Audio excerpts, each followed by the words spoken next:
In today's video, I'm going to teach you how to set up your email account in Outlook using Hostinger's email server details. Whether you're new to Outlook or just looking to update your email settings, this guide will walk you through the process in a straightforward way. So let's get started without further ado.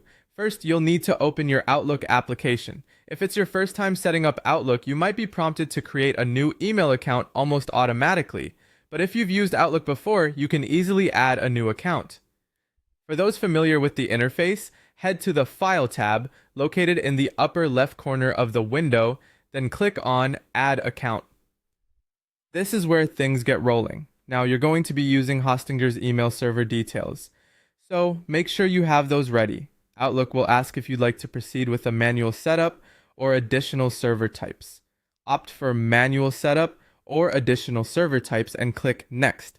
This ensures we can input the server details properly. Next, you'll want to choose POP or IMAP and then click Next again. This will open up a window where you'll fill in all the necessary information. Enter your name and email address in the provided fields.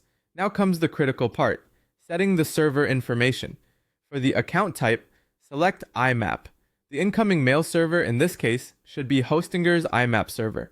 Similarly, for the outgoing mail server, you'll input Hostinger's SMTP server. These details could be found in your Hostinger account dashboard if you're unsure.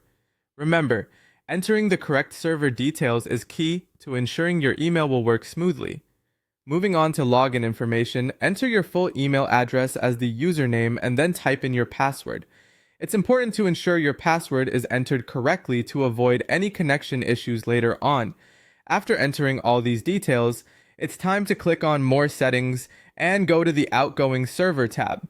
Here, you'll check the option that says, My outgoing server, SMTP, requires authentication. Make sure Use Same Settings as My incoming mail server is selected for consistency and security. Next, switch to the Advanced tab, double check that the incoming server port is set to 9993 for IMAP, and ensure you're using SSL for the encrypted connection to keep your emails secure. For the outgoing server, typically the port should be set to 587, and it's advisable to use TLS as the encrypted connection type. These settings protect your data during transmission.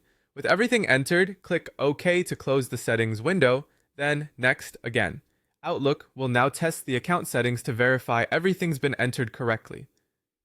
If any issues arise, double check that you've entered the correct server details and password. Once the configuration test is successful, you'll see a confirmation message. Click Finish to complete the setup, and you're all set. Your email account should now be successfully added to Outlook, ready for you to send and receive emails effortlessly. And that wraps up our tutorial today. I hope you found this guide clear and helpful. Stay tuned for more tips and tricks, and happy emailing!